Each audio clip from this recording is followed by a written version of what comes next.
everyone. Today we got to play Nyctophobia. Nyctophobia. Yeah, or so I can't see. this- The vampire encounter. Yeah, so this is one of the first of our Oktoberfest. So we're really excited about Halloween. It's one of my favorite holidays. And so we are starting the celebration with this game. Now, before we get into it, don't forget to hit that subscribe button and the notification bell because I know you want to see all the different Halloween. I can't see the notification bell or the. Take off your glasses. Oh, there it might is. be the problem. There it is. You can't see with these glasses. There you go. All right. So, Robert, can you tell us more about this game? I can't. So there's multiple versions of this game. This is Nyctophobia, the vampire encounter. It was in 2018 when it was published, designed by Catherine Stipple, art by Peter Walken, although there's not a whole lot of art to it. Published by Painted Source Games. I don't know if it's available available in retail. I did find an MSRP of $29.99, but I didn't really find any copies available. But on eBay, you can find a copy for $12. Okay, yeah, so there you go. All right, so let's talk about the quality of components. So you have a pretty generic plastic, it's like a plastic mold thing. You do get these kind of cool fencing. They're supposed to be trees. They may be glow in the dark, not that we know because we can't see anything. Yeah, they are not. When you're not the vampire, you are wearing glasses that will not let you see what's going on. They are not glow in the dark. Why they didn't do them green then, I don't know. Anyway, so we also have player pieces. Yeah, the player different pieces. Shapes. But then for your hearts and stuff, you got the cardboard chits. We ended up using some of our upgrades. And you do have one standee for the person you're trying to save. But for some reason, they gave two different familiar standees that I don't see where they didn't function differently, but they had two different cardboards. One's a girl and one's a guy. Okay, it was just personal. Well, you can't tell. It's just shadow. This one's got long hair. Okay, this one has no face. So that's a creeper. All right, so anyway, so that's there. You got some cards. This is your car. This is like the most interesting car I've ever seen. It's almost like a hollow. I think it's a hover car. Hovercraft. And then you got cards. Card quality is not that great. It's no linen finish. Very shiny. Blackout glasses. Yes, you got 4 pair of blackout glasses. Now, I will say, like mine, the light, you could see like light through it. You couldn't see like anything through it, but the light shined through. I could not see through these at all, but what I did see was everything going on behind me because it was reflective. Oh, so I saw Walter playing with the string. Yeah, one of his favorite activities. So overall, quality of components, I think it's okay. I'm willing to give this a 6.5. What are you thinking? Yeah, I mean, 6.5 is okay. I mean, not that coloring them like trees would make a difference because again, you can't see anything if you're playing as one of the hunted. But I assume the shapes of the pieces is because you can't see them, you get to feel them, so you know that you got the right piece. Well, I think you can feel your counterparts. Like you can feel if someone's next to you, you can feel the difference. So, I mean, it's kind of interesting, but there's nothing super special about it. No, I think that the board being the way it is was a problem, though, with the barrel shapes. Yeah, it moves, but also they fit in there tight. They're very tight. And so, I mean... you were like, we're going to get these out because I can't... I didn't want to destroy the board. And, if you hold the board, then you're kind of giving away where you are as far as relating to the edge of the board, which you're not supposed to know.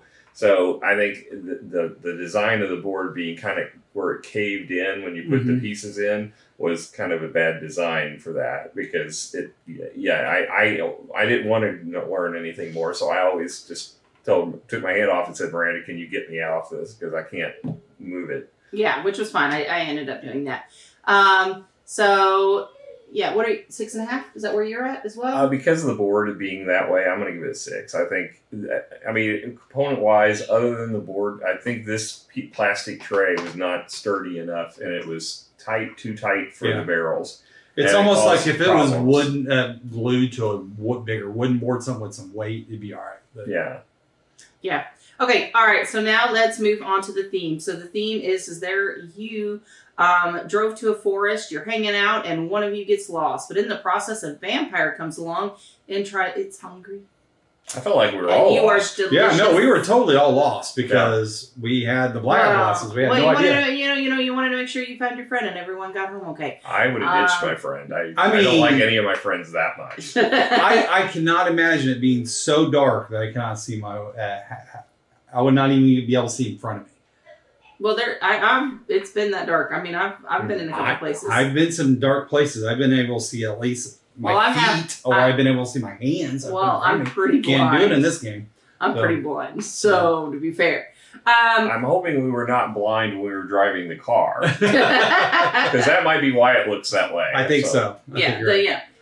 So overall, though, theme-wise, what are you guys thinking? I mean, it's okay. Well, I mean, the whole part of the experience is that you can't see anything, so you're feeling this. Mm-hmm. And so I think that you have to add more to it to make the theme come out. And we talked a little bit about that. Maybe some spooky music, maybe more of a role play element. Well, it's involved. That the person who's playing the vampire, the more they put into it, the better experience it's going to be. You know, like if you act You didn't tell me that. Well, you were kind of gone while we were reading the rules, and it took us a while to figure out how to read the rules when we were wearing these dark glasses. Anyway, it really is hard to read them. Because to be fair, if you read them verbatim at the very beginning of the book, it says "put your glasses on now" at one point, or something to that effect. And if you did it, then you wouldn't be able to read the rule book. So we didn't do it. Yeah.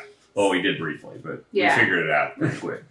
Now, I will say, as a vampire, getting to set up the board's kind of awesome because I made sure to make this as hard as possible. You succeeded. It has to be navigable, though. You can't just... No. I mean, I don't think it was navigable because, I mean, I was way over here and then she did this very nasty wall to get to the... There'd been no way we'd have been very able to figure that out. Well, yeah, you would have been.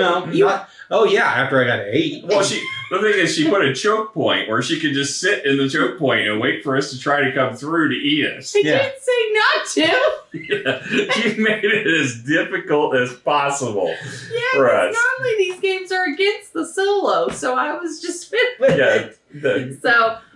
Needless to say, we lost. Yeah. So anyway. There were probably signs that said "this way to the lunch." That was kind of interesting for the theme as far as that could have been the game in itself for me. Like I did my job. I honestly think I made a really hard thing. This would have been better from a thematic standpoint if the walls were taller than the barrels. Like whatever you're putting on, because the problem is I'm trying to feel, and I had to kind of feel downward to feel that there was a tree below me. And that doesn't feel very thematic. If I'm trying to feel, if there's a forest and I'm running into trees, the trees should not be shorter than I am. Or at least the same height. Yeah. They should definitely be tall. I agree with that. That would have helped a little bit. So, I think that having the taller barriers would have helped. Yeah, I mean, then I think theme-wise, but, I think you're right. I think you're good. Do the ambiance. Like, some games require ambiance. This is one of those. Yeah, you should have some creepy music playing. If this... Your vampire needs to talk with some kind of accent, or, like Count, like the Count or something like that. Taunt you a bit while you're going through. I mean, something. One space. Something like that. Yeah. Yeah, so, theme-wise, giving it a score, go. 6.5. Go. Yeah, I mean, the experience is the glasses, honestly. That's the only thing. I'd heard that this was like this scary experience wherein it didn't feel scary to me. I didn't feel like I was intimidated or scared at any point. There was no jump scares, obviously, because, you didn't. And the other thing for me, too, it might be more on gameplay, but I have a horrible memory. And you would have to have a good, photographic memory, knowing where you've been and where you got to go back to be able to win this game. Yeah, because you started backtracking, and it's like, okay, you were headed towards the familiar, and then you started going the opposite way. And I was like, you know the vampire's that way. Like, why are you going that way? Like, I don't know what you're doing, but that's okay. Yeah, I would be more than happy to eat you. I was pretty close on where I was geographically, but I didn't find anything. It was I found a rock. That was the best I did. I found a rock, which we substituted pumpkins because we thought they were more thematic. Yeah. And we could throw like the Headless Horseman, and I thought that was fun. But the fact is it didn't feel like I ever experienced anything but walking blindly and then occasionally getting bitten for random occurrences. But there was never anything that felt like this was like I was in danger or that I was actually going to find something useful. I mean, honestly, as the vampire, it wasn't that thematic for me. Yeah. Well, I'm glad you didn't bite me for real, because that would have really sucked. Well, some people like that, but okay. I'll put that on the no list. All right. So for me, I think it's a 6. It wasn't anything. I'm probably right there with you with the 6. Yeah. All right, so now let's actually talk about the rule book. Now, I actually read part of it because I had to reread a bunch. Yeah. Because I didn't listen to the rules and I had to do this vampire thing on my own. So I was like, oh look, I should probably read what I'm supposed to do. So it's I thought it was actually pretty clear. 12-page rule book. There were some typos. Like I think there was a chose versus choose, but it wasn't bad. It's got a cover that's partial, and then it goes straight into kind of the goal of the game and the components. Which again, it's not got pictures of the components. It's just text, which I don't like. Inside, they actually do show pictures of what you get as a hunted player. And this does, as you mentioned, play at 3 to 5, one of which has got to be the vampire. So I think, the varying number of player counts might help with some of the gameplay. But as far as the rules, I didn't think they were bad. They just, it just was a little bit wordy, and there were very few pictures. There were pictures, but they weren't. It was. I honestly didn't think they were wordy enough. Well, with the vampire piece. Yeah. Because if you read, all right. So if you read, and this is what bugged me as the vampire. So in the back, it gives the short synopsis of what you can do, right? And it says play 1 card from your hand, resolve the card, and then draw back up. If moving, the vampire. Like the players automatically get 2 movement. The vampire, the movement is on the card, but that doesn't really specify. And then when you got wounded, like it says to still follow the card, but if you're wounded, you only get 1 movement, but it says to follow the card. And for me, that's what I ended up talking to you guys about, because, but then when I realized movement wasn't an actual action, right? Then it was like, oh, okay. Yeah, you talked to us, but then if we spoke back, you made us to make noise. Oh, not at the beginning when we were trying to figure it out. I don't. As the vampire, there was a little bit of confusion. She even gave me annoyed stuff, and I was being snarky. So it's just like, man. Well, because y'all were going full blown, and I was trying to read the rules. We weren't talking about the game. We were talking about other things. Well, still, y'all were supposed to be hiding. Y'all weren't hiding very well. So what'd you give the rule book? I'll probably go ahead and give it a 7. I don't think it was bad. It was just I think there were some typos and was the setup pretty easy though, because that was the thing she did differently than what Randy did. Well, okay, so the setup was here are 2 examples. You can use these boards if you want. You chose not to. You chose to decide to make it much harder. Forest and pretty much. I mean, no, listen. That was the funnest part of the game, was making a complex. Yeah, it was so much fun. For me.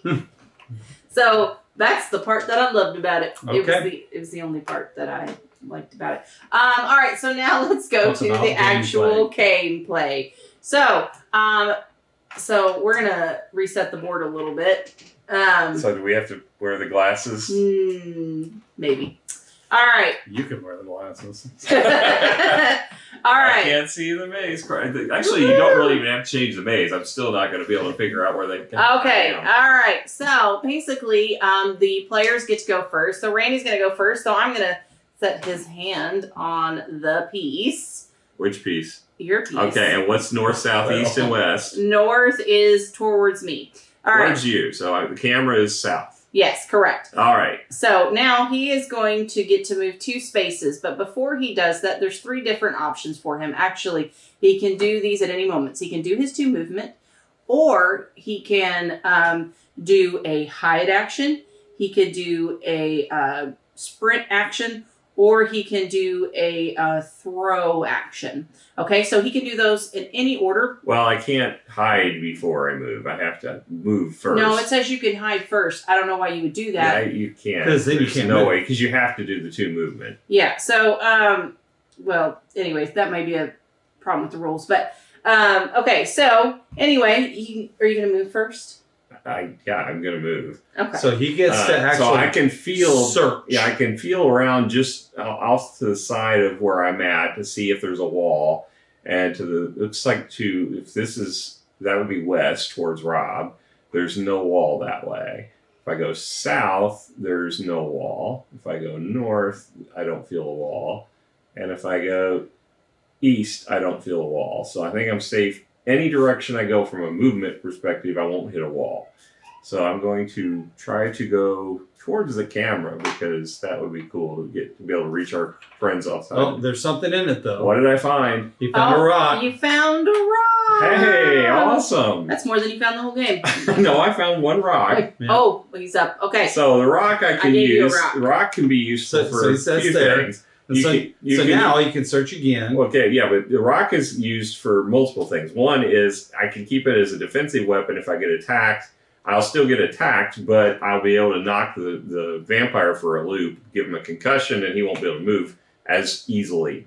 Or I can use it to scout. So I can throw the rock in a given direction, and it will go as far as it can go. Apparently, I have unlimited strength, and I can throw a rock any distance, and it will go until it actually hits a wall or another player or the vampire or the car. And it has to be announced what you hit. Apparently, it doesn't. If I hit the familiar, I guess it doesn't hurt our friend.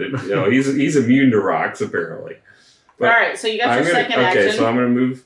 I think I can move south. No, you can't. Oh, it's the edge of the board, I guess. So I can't move south. So that's another problem with the game. There's not any perimeter border, so she just has to tell me I've reached the edge of the board.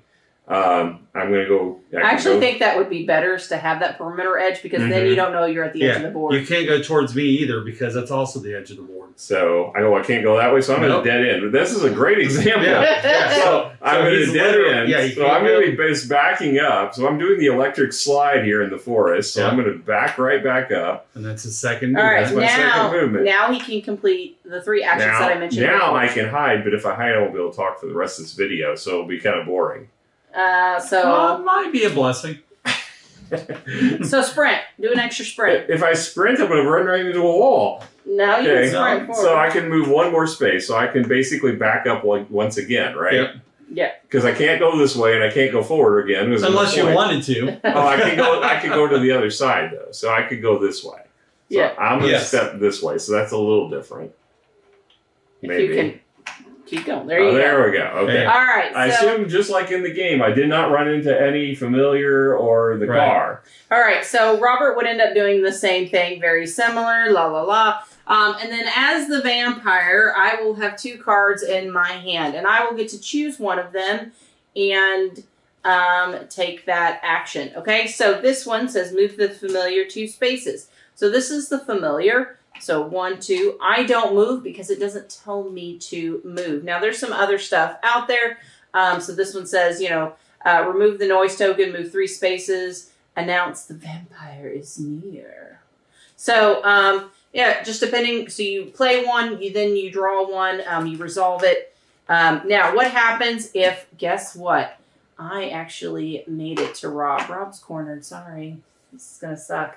All right, so I'm going to attack you, Rob, because you didn't hide and you were talking too much. So you're in luck. Oh, so you take a damage.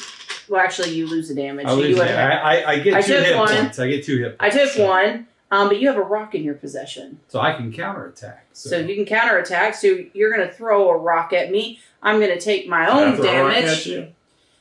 But she actually has to move 2 spaces away. Yes, I have to move 2 spaces away. Now I get to choose those 2 spaces, 1, 2. And then he gets to retreat. So now you get to move 2 spaces.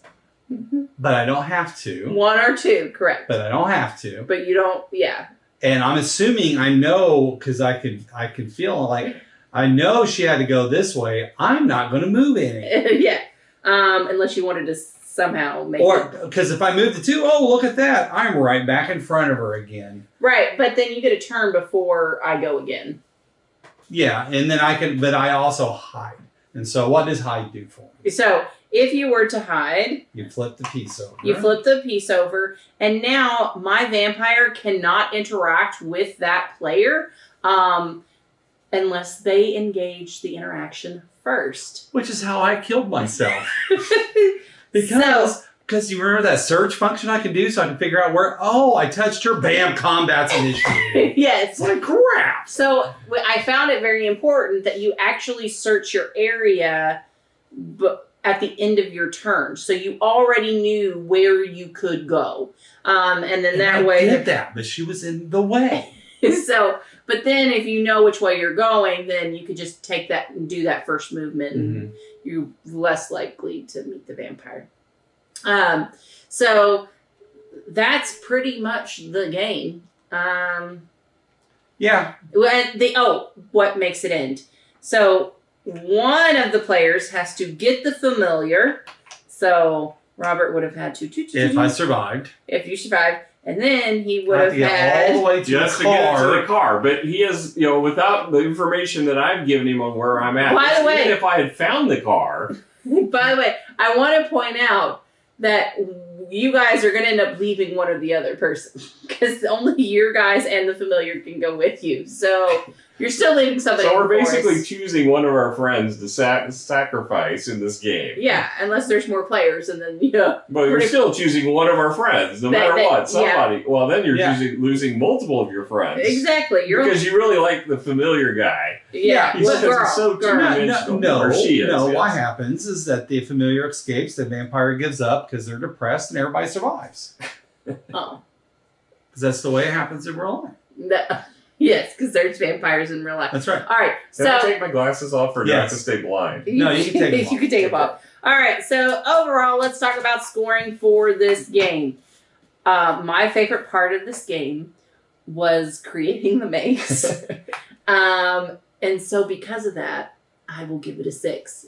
Just because I like the maze building. What about you, Rob?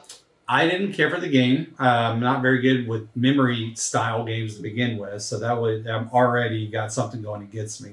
But just that lack of that sense, and it's not for me. I could see where some people would really like this though, but it's not my cup of tea. I can't give it. I'm a 4. Okay. So first of all, I have an old game that we'll play for the vintage. From the vintage closet at some point called Pathfinder, which is this game without the glasses in battleship form. So 2 players both make a maze, and you call out your direction, and the person tells you if you hit a wall or not, and you're trying to figure out and navigate to the end of the destination. So I enjoy that way more than this. See, that sounds like a game. And that takes the favorite part of this game and puts it into a game. I think. One from the vintage closet you might enjoy. So we'll have to get that out when we have a 2-player night. We'll see how that one works. So that piece of it I agree with. I enjoy setting up a maze and then kind of work through it. I think it was a neat concept, and I don't think it was executed well. It's a matter of, I don't know how you could execute this well with these pieces. So I will say, one of the broken things, I think it would have been more even killed, except... the one rule that had, if you were to touch me, then combat triggered. Well, that and the fact that you know what's going on, which is there's not any way you couldn't in this game. Yeah. Basically lets you, in essence, stalk us even if we were hidden. It didn't have any purpose. Hiding only delayed the inevitable, because you could be right next to us and sitting there waiting for us to move again. And we had no way of stopping it, especially when you set a maze up that has a choke point. if the maze was more open and you could go wherever you wanted to go in multiple paths, we had like one path to get to the other side of the board where the car was versus where the person was. And yes, you made it as difficult as possible to get through and navigate to it.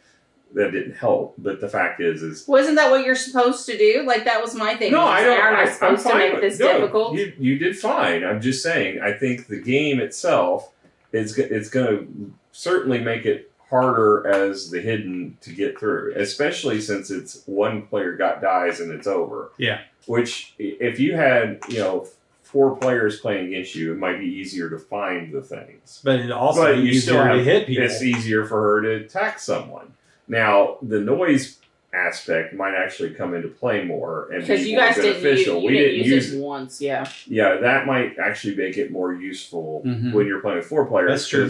It controls, basically the noise controls the direction the vampire can go, and therefore limits them. So, but the thing is, you have to know kind of where the vampire is. Well, so you have to take that first wound. And I think that's my biggest problem. Like, you get one wound, you're probably going to be targeted quickly for a second one because they're right there with you. Right. But then you get 4 spaces because you're pushing the vampire back 2, and you can move 2. Well, if you have an escape if you know which direction you pushed them, I mean, you could be running right into them. That's like Rob pointed out. I mean, like in the situation I was in a dead end several times during the course of the game, and if you're in a dead end. Yeah. You weren't actually in a dead end. Yeah, but the problem is you ran away 2 spaces. I can run away 2 spaces in the direction that you ran away 2 spaces. Well, but there was one point you were kind of in a tunnel, so I could only go one way, and so you could just back up. But you never thought to back up. Well, I guess you didn't know where it was at. Right. Because you didn't know which way it moved. Yeah, given that... It's easier when you can see everything. I mean, I like the concept of it. Yeah. I like, I just think as an execution issue, I'm probably going to give it a 4.5. I think I like the idea of it. I don't think it quite works as well. And I wouldn't play this over Catan, which is our 5. Now, listen, if I had to play what you guys played, I would probably agree with your summary. As the vampire seeing everything, I think it was a little bit better. But I agree with you. If I had to play on your end, I wouldn't. But you do get these blackout glasses, which you can maybe come up with other fun things to do with. So, Well, that's for them. All right, guys. Well, thank you so much for joining us. Hopefully you'll come and hang out with us again. We'll catch you guys later. Bye. Bye.